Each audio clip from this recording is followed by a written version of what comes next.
Hey guys, it's Shara from Woodshop Diaries, and today I want to show you how I built my shop cabinets. Actually, I made a video about how to build cabinets like 3 years ago when I built my kitchen cabinets.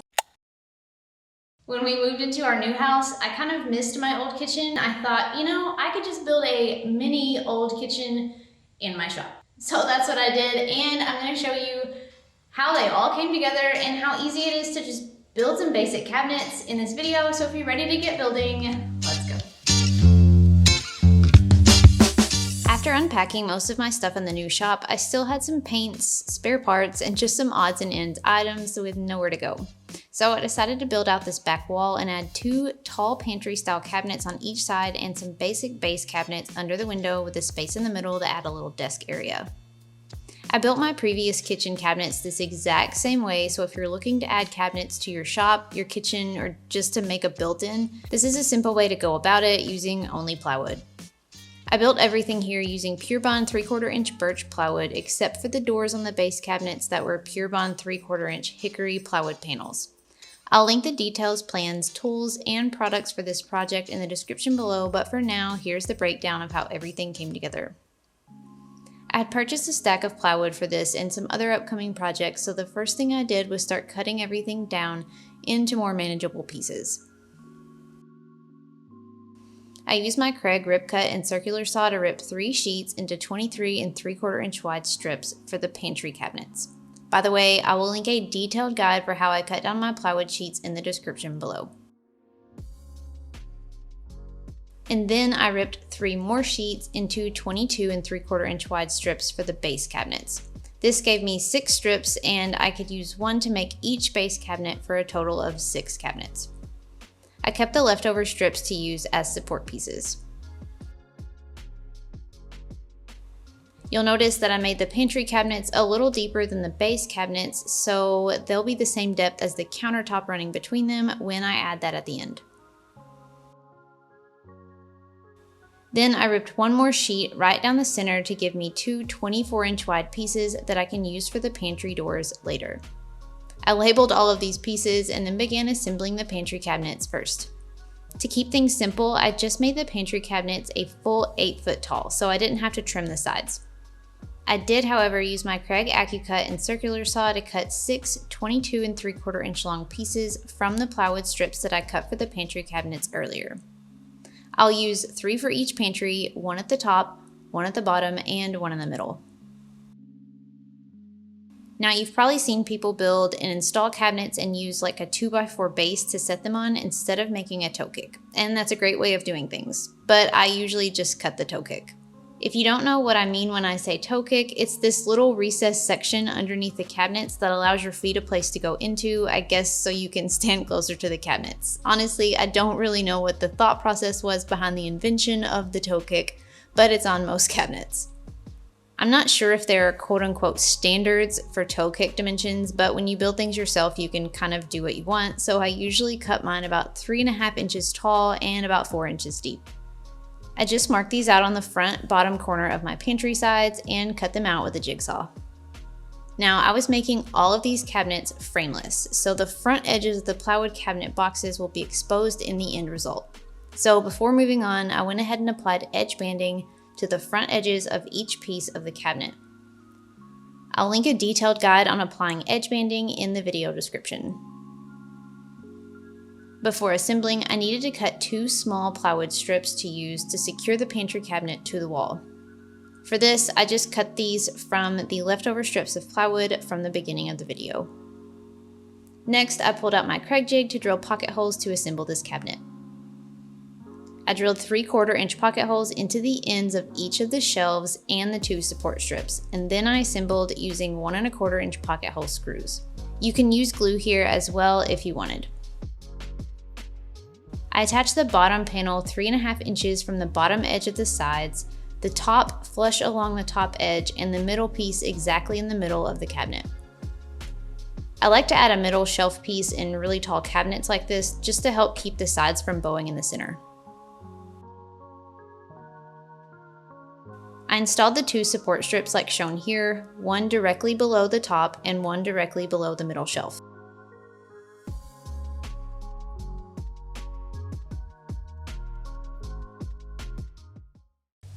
So this cabinet right here is going in that corner. I don't want to butt the edge of the cabinet straight up to the wall because I will be running baseboard along the bottom. The baseboard is just a 1x6, so it's 3/4 inches thick, and so when it butts up to this cabinet, if this was directly against the wall, it would like hit the door. I've got these scrap 3/4 inch pieces. I'm just gonna glue this onto here so I can butt this up to the wall, and then my baseboard will hit it instead of hitting the actual cabinet. Once the first pantry cabinet was assembled, I glued a scrap spacer strip onto the side to leave room to add my baseboards later. Then I cut a piece of 1/4 inch plywood to staple onto the back here. Once the glue was dry on the spacer blocks, I drug it over to where it was going and secured it to the wall. I used a level and a couple of shims to set the cabinet so that it was straight and square, then used a few screws through the support strips in the top and the middle of the cabinet to secure it to the wall studs. I repeated this entire process for the second pantry for the other side of the cabinets. Now, before we move on to the base cabinets, I want to take a minute to share about our video sponsor, Kreg Academy. Now, you guys know that I love Kreg, and you have and will see me using several of their tools, jigs, and guides in this cabinet building process. But besides the fact that they make cabinet and furniture building easier with their tools, they also provide so many helpful resources to inspire, educate, and encourage people from every skill level to get building. Kreg recently launched a new online learning platform called Kreg Academy. This platform offers premium project plans, expert-led video courses, and over 40 skills videos breaking down basic foundational information that you can use in every project that you build. While you're over there, you may even see a few familiar faces in some of those videos. If you want to learn more about Kreg Academy, I will leave a link to check it out in the video description. In the meantime, let's get back to work. I built all of my base cabinets here the exact same size. I was using 24-inch wide pieces of hickory plywood for the doors, and they were full overlay doors. Now, usually when I make full overlay doors, I take the overall width of the cabinet and subtract a 1/4 inch. So if I made my cabinets 24 1/4 inches wide, I wouldn't have to cut my doors any narrower. So that's what I did here. But if you need a different size cabinet than 24 1/4 inches wide, obviously you can modify the sizing pretty easily. From each plywood strip, I cut 2 pieces 34.5 for the sides, one 22 3/4 for the bottom, and then I kept the little leftover strip to use as a support piece later.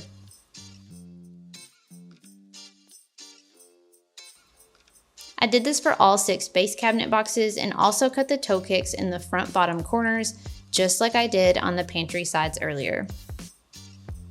In addition to the 1 support piece left after cutting each plywood strip, I also cut 2 more for each cabinet box the same length. 2 will go on the top and 1 at the back. You'll see that in a minute. Once I had all of my pieces for the cabinet cut down, I drilled pocket holes into the ends of the bottom panels and all 3 support strips.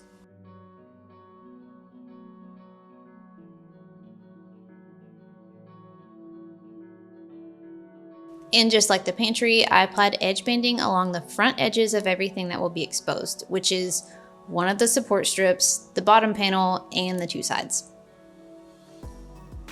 After everything was sanded well, I began assembling these base cabinets using pocket hole screws. For these base cabinets, I installed the bottom panel 3.5 inches from the bottom edge so that it's even with the toe kick cut out.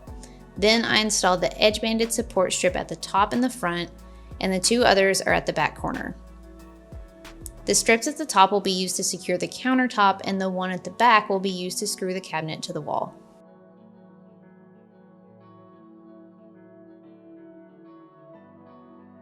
After all the boxes were together, I cut 1/4 inch plywood back panels to staple onto each one.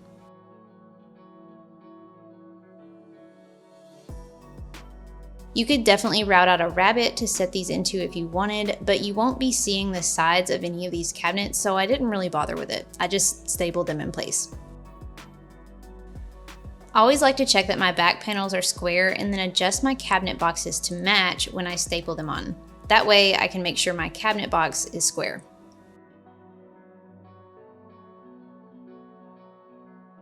Now, sometimes I do things out of order, and this is just one of those times. I had both tall pantry cabinets installed to the wall, and I was trying to get all of the base cabinets installed before the end of the day here. But I was waiting on drawer slides, and I didn't want to put the back on the drawer cabinets until I had the slides in.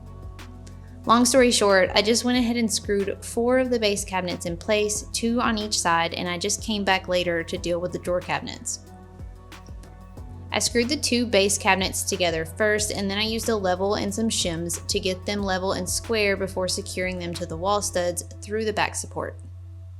This concrete floor was really unlevel, but most of them are, I guess, so I just did the best that I could. I was planning to paint the 2 tall cabinets gray, so while I was waiting on the drawer slides to come in, I just went ahead and cut the doors to length and prepped them and the cabinets for paint. You guys know how much I hate painting, so literally this is the only footage that I got of it. I primed and painted the cabinets and the doors, and I wasn't super careful because I was planning to cover the back wall later, so please don't judge my terrible paint job. I used some Kills 3 primer and just some basic latex paint, nothing fancy for these. One thing I love about building cabinets from Pure Bond hardwood ply is that it's already smooth, and since it's just raw wood, it takes paint really well and it sticks good. I know it's easy to overthink painting cabinets, but if you just use a good primer and a decent paint on plywood, you'll be fine. But if you want some extra tips, I do have a detailed guide to finishing raw wood furniture that I will link in the description below. Anyway, while the paint was drying, the drawer slides came in so I could get back to the fun stuff, building. I used 22-inch drawer slides on the bottom 2 drawers and 16-inch slides on the top drawer. I actually ordered 6 pair of 22-inch slides to use on all of the drawers, but I realized later that the top drawer would hit the back support piece if I used a 22-inch slide on it. I keep a stock of 16-inch slides in my tool chest, so I just swapped these out for the top drawers. I don't have a fancy reason for why I use 16-inch, except that I just happen to have some handy. So I installed these into the 2 drawer cabinets and added the back panel, then I secured these in place on the wall. If you're interested in learning more about how to measure for and install drawer slides, I have a really detailed guide that I'll link in the description. Speaking of drawers, once these cabinets were installed, I pulled out another sheet of plywood to start cutting down for the drawer boxes.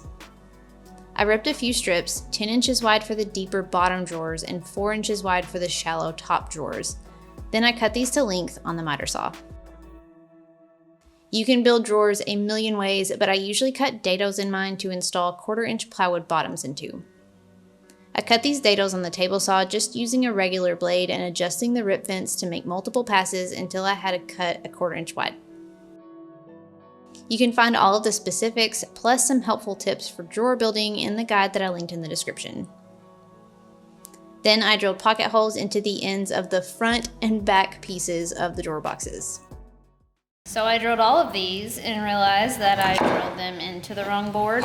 So these are actually the sides of the drawers, so the slides will mount right here. So I may be able to cover up one of the pocket holes, or like 2, with the slide, but I'm still gonna see these pocket holes, and if this was a furniture piece, I would recut all these, but since this is from the shop, I'm just gonna leave them. Maybe measure before you drill your pocket holes and make sure you're drilling them into the front and the back pieces of the drawer and not the side pieces.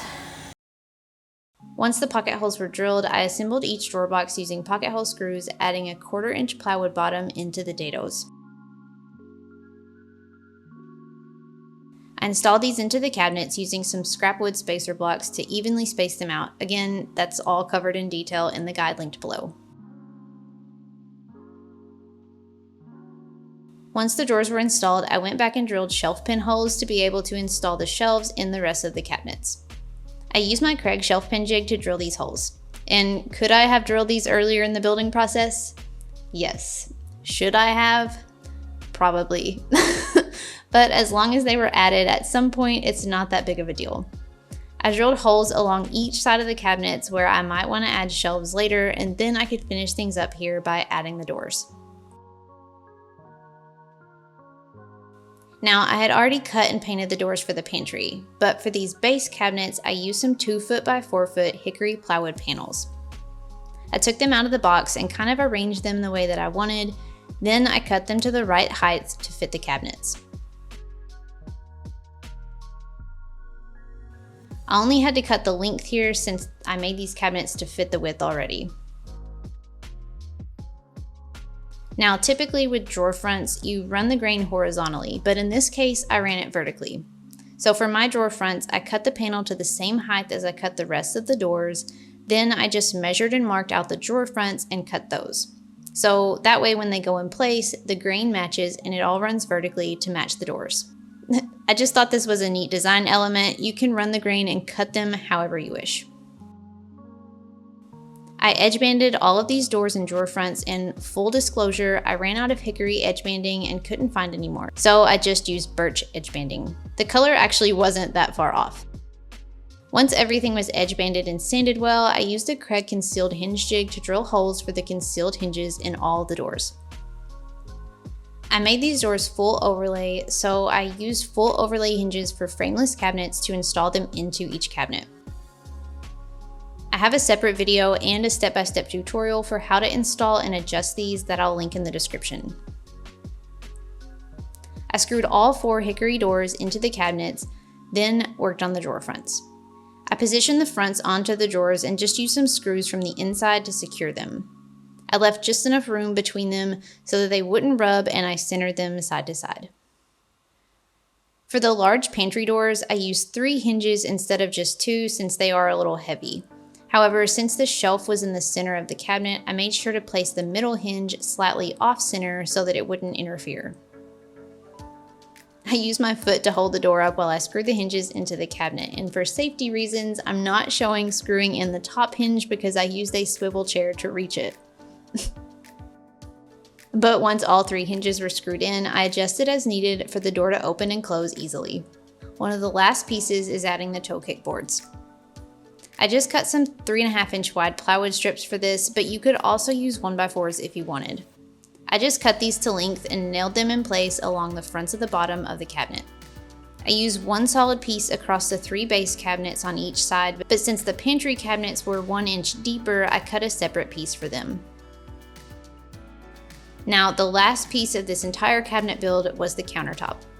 You can use whatever you want for your countertop, but I cut another sheet of plywood into 2 24-inch wide strips. Since this is obviously longer than 8 foot, I'm gonna have to piece this together. Now, if I just divided it in 2, the seam would be here in the center, and that would be fine if I wanted to put a support piece underneath here, but I don't really want to do that. Also, this is gonna be where I would put my desk up to, and so I really wouldn't want the seam right there just in case it was a little uneven or whatever. So I'm going to put my 8-foot long piece, I'm gonna center it here, and then I'm gonna cut 2 pieces to fit on each side of it. I edge banded and installed the middle 8-foot piece first. I got it fairly centered on the base cabinets and used some 1 1/4-inch screws through the top supports in each cabinet to secure it. I put screws in both the front and the back supports.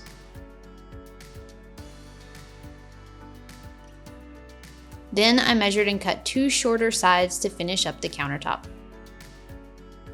Before giving the base cabinets a few coats of poly, I went back and cut a couple pieces to put along the bottom of the inside of the cabinets. Because I had to shim these up so much from the unlevel floor, the gap was just kind of ugly, so I just put a piece here to hide it. I gave the cabinet doors a few coats of poly on both the inside and the outside, then installed some modern black hardware, and they were ready to fill up. Full disclosure, I need to sit down and decide how I want to organize these, so I only added a shelf in 1 cabinet so far. But that's the beauty of shelf pins, I can install them later whenever I want. So for now, I just shove my unpacked boxes in here and I'll situate it all as I go.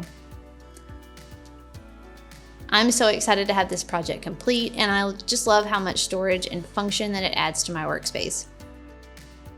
I'm really glad to have some cabinets to keep some of my stuff free from dust and to keep my workspace just less visually cluttered. I've got some ideas for the rest of this wall, but I'm still contemplating what exactly I want to do with it, so stay tuned to see if I ever make up my mind. I hope you guys enjoyed this video and this project, and if you can't wait to see what's next, be sure to subscribe if you aren't already. Thanks so much for watching, friends, and until next time, happy building!